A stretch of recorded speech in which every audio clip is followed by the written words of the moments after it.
Assalamualaikum warahmatullahi wabarakatuh. Bertemu kembali di channel Hermawan Haryati. Pada kesempatan sore hari ini, saya dan keluarga sedang berada di Pantai Pasar Minggu sambil menikmati sunset. Pada kesempatan sore hari ini, kita akan membahas 10 soal mata pelajaran IPS. Disimak baik-baik 10 soal tersebut. Semoga dapat menjadi modal menghadapi tes P3K tahap 3 dan tes CPNS tahun 2022 mendatang. Jangan di-skip ya, karena setiap nomor adalah ilmu pengetahuan. Terima kasih. Selamat menonton. Langsung saja kita mulai. Perhatikan pernyataan-pernyataan ini. 1. Adanya kaderisasi dalam pemerintahan. 2. Masuk dan berkembangnya agama Islam. 3. Perdagangan diambil alih oleh pedagang Islam dan Melayu. 4. Terjadinya perang saudara. 5. Banyak wilayah yang setia terhadap Majapahit. Berdasarkan data, faktor politik yang menyebabkan keruntuhan Majapahit adalah nomor A. 1, B. 2, C. 3, D. 4. Jawaban benar adalah D, yaitu 4. Terjadinya perang saudara. 2. Pengaruh Hindu masuk ke wilayah Indonesia dalam segala bidang kehidupan masyarakat Indonesia. Contoh berkembangnya pengaruh India dalam tradisi pemerintahan bangsa Indonesia adalah A. Kepala suku menentukan kelompok sukunya. B. Pengangkatan raja di lingkungan rakyat. C. Raja menentukan kerajaan mutlak. D. Munculnya pemerintahan berbentuk kerajaan. Jawaban benar adalah D, yaitu munculnya pemerintahan berbentuk kerajaan.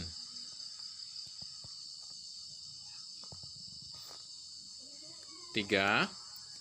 Perhatikan kutipan berikut ini.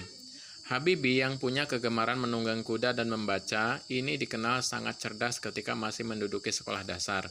Namun, ia harus kehilangan bapaknya yang meninggal dunia pada 3 September 1950 karena terkena serangan jantung saat ia sedang sholat Isya. Tak lama setelah ayahnya meninggal, ibunya kemudian menjual rumah dan kendaraannya dan pindah ke Bandung bersama Habibie.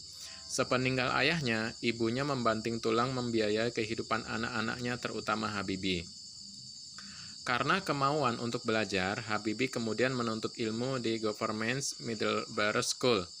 Di SMA, beliau mulai tampak menonjol prestasinya, terutama dalam pelajaran-pelajaran eksakta. Dari kutipan kisah tersebut, manakah yang lebih tepat dikategorikan konsep waktu dalam sejarah? A. Ketika masih menduduki sekolah dasar. B. Kehilangan bapaknya yang meninggal dunia. C. Membanting tulang membiayai kehidupan anak-anaknya. D. Karena kemauan untuk belajar, Habibie belajar di GMS. Jawaban benar adalah A. Ketika masih menduduki sekolah dasar. Jadi jawabannya A, karena berhubungan dengan konsep waktu. Sebelum lanjut, silahkan tekan subscribe dulu ya kawan, dan hidupkan loncengnya agar kawan-kawan mendapat notifikasi ketika saya mengupload video terbaru. Lanjut nomor 4. Hugo de Groot mengemukakan bahwa hukum adalah A. Peraturan tentang perbuatan moral yang menjamin keadilan. B. Peraturan yang berisi perintah dan larangan yang mengatur tingkah laku manusia. C. Peraturan yang bersifat memaksa. D. Peraturan yang ditentukan oleh penguasa. Jawaban benar adalah A, yaitu peraturan tentang perbuatan moral yang menjamin keadilan. Ini menurut Hugo de Groot. 5. Selama MPR dan DPR belum terbentuk, tanggal 16 Oktober 1945, Komite Nasional Indonesia Pusat mengusulkan pada Presiden Soekarno agar diberi hak A. Eksekutif, B. Legislatif, C. Yudikatif, D. Prerogatif. Jawaban benar adalah D, yaitu prerogatif. Lanjut nomor 6. Konferensi Meja Bundar yang diadakan akhir tahun 1949 merupakan perjanjian tentang A. Gencatan senjata antara Indonesia dan Belanda. B. Hubungan bilateral antara Indonesia dan Belanda. C. Fakta pertahanan bersama antara Indonesia dan Belanda. D. Pengangkatan kedaulatan RI oleh Belanda. Jawaban benar adalah D, yaitu pengangkatan kedaulatan Republik Indonesia oleh Belanda. Jadi, Konferensi Meja Bundar yang diadakan merupakan perjanjian pengakuan kedaulatan Republik Indonesia oleh Belanda. 7.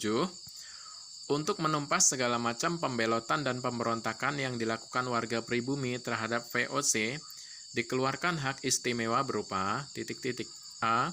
Hak monopoli perdagangan dari ujung selatan Afrika ke sebelah timur sampai ujung selatan Amerika. B. Hak memiliki tentara sendiri dan pengadilan. C. Hak memiliki mata uang sendiri.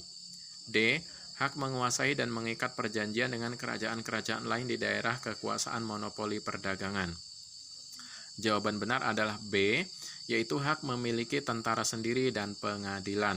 Ini salah satu upaya untuk menumpas segala macam pembelotan dan pemberontakan warga pribumi terhadap VOC. Perserikatan Dagang Hindia Belanda.